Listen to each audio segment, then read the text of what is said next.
Silkyara tunnel में सोमवार से मैनुअली खुदाई शुरू हो सकती है। टनल में फंसी ऑगर मशीन के पुर्जे बाहर निकालने जाने के बाद वहां दोबारा फावड़े और बेलचे की मदद से खुदाई होनी है। मैनुअली खुदाई उस तरफ से होगी जहां auger machine 48 metre pipe tunnel बनाने के बाद फेल हो गई थी।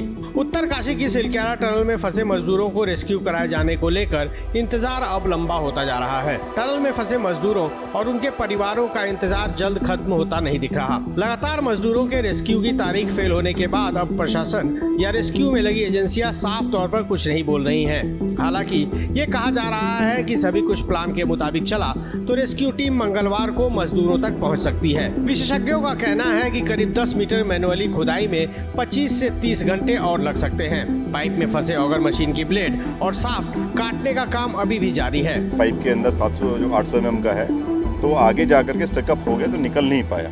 जब टूट गया तो जो टूटा हुआ पार्ट है उसमें से खाली 9 मीटर और 6 मीटर 15 मीटर ही ऑटोमेटिकली मशीन निकाल पाई थी। उस 15 मीटर के बाद में क्योंकि उसका जो ऑगर का पार्ट है वेल्ड भी किया गया, उसके अंदर वेल्डिंग के लिए भी जो नॉर्मल वेल्डिंग की जगह एक MIG टेक्नोलॉजी होती है उसका भी इस्तेमाल किया गया। सारी चीज़ें करके देखी गई परंतु वो उसके बाहर नहीं निकला। जब वो बाहर नहीं निकल रहा था तो उसके अंदर फिर अल्टरनेट के तौर पे एक और सॉल्यूशन उसमें किया गया कि जो ऑगर के फिन्स होते हैं जो मशीन काटती है उनको काटा जाए और जो आपका बीच का शाफ्ट बच जाता है फिर उसको काटा जाए और जितना काटते जाएंगे वो निकाला जाए। ये आप लोगों को इसलिए है कि तारा डिटेल पता होगा तो यू विल अंडरस्टैंड, आप सभी समझ पाएंगे कि उसमें इतना समय क्यों लग रहा है। खैरवाल के मुताबिक पाइप से अब तक 8.15 मीटर के ऑगर मशीन की ब्लेड एवं शाफ्ट के हिस्से को बाहर निकालना चुनौती भरा काम है। ऑगर मशीन को काटने का काम तेजी से चल रहा है और ये काम जल्द ही पूरा हो जाएगा। पाइप में फंसी ऑगर मशीन को निकाले जाने के बाद ही मैनुअली खुदाई शुरू हो पाएगी। टनल की खुदाई और रेस्क्यू के लिए दिल्ली से विशेषज्ञों की 7 सदस्यीय टीम रविवार को सिलक्यारा पहुंच गई है।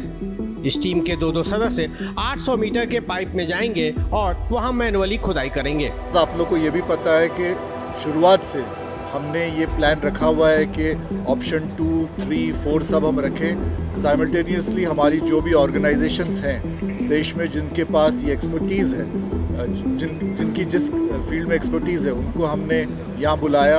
वो हमारे साथ काम कर रहे हैं, प्लानिंग वगैरह सब किया हमने। उसके बाद जो भी उसके लिए उस प्लान को कामयाब बनाने के लिए जो भी इक्विपमेंट, मशीनरी या रिसोर्सेज, एक्सपर्ट्स जो चाहिए वो सब हमने मंगाया। ये सब होकर अब हम इस स्थिति पे पहुंच गए कि कल से हमने 2-3 ऑप्शंस और पे काम शुरू कर लिया है। इस बीच एजेंसियों ने रविवार दोपहर से टनल के ऊपर से वर्टिकली ड्रिलिंग का काम शुरू कर दिया है। काफी जद्दोजहद के बाद ड्रिलिंग से जुड़ी मशीनें टनल के ऊपर पहुंचाई जा सकी हैं। NHIDCL के मुताबिक टनल के ऊपर से वर्टिकली खुदाई का काम तेजी से चल रहा है। अब तक 19.2 मीटर वर्टिकल ड्रिलिंग कर ली गई है। हालांकि वर्टिकली खुदाई में बड़ा खतरा भी है क्योंकि खुदाई की वजह से होने वाले कंपन से लैंडस्लाइड होने का खतरा है।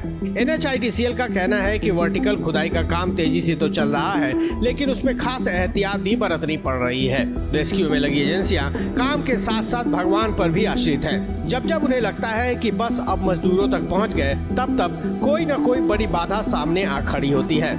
रेस्क्यू में लगे एक अधिकारी का कहना है कि अब फिर से सब कुछ प्लान के मुताबिक चल रहा है लेकिन उत्तरकाशी में हो रहे मौसम के बदलाव और बारिश की आशंका ने उन्हें फिर से डराना शुरू कर दिया है। ब्यूरो रिपोर्ट, श्रेष्ठ उत्तराखंड। श्रेष्ठ भारत पर खबरों से जुड़े रहने के लिए चैनल को सब्सक्राइब करें, बेल आइकन दबाएं और देखते रहें श्रेष्ठ भारत।